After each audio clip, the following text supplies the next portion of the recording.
তুষার তুষার তুষার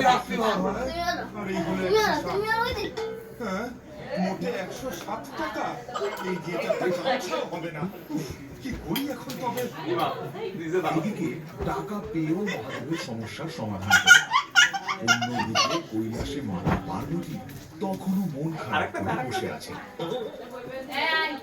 শুধু শুধু মানুষটার উপর এত রাগারাগি করলাম, এতটা রাগ না করলেও পারতাম। মানুষটা আমার কোথায় যে ঘুরছে কে জানে।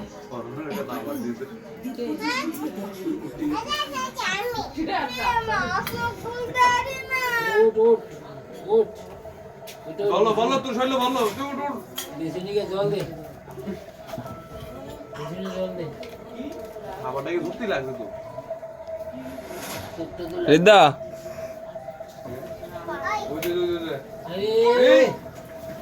এখানে এখানে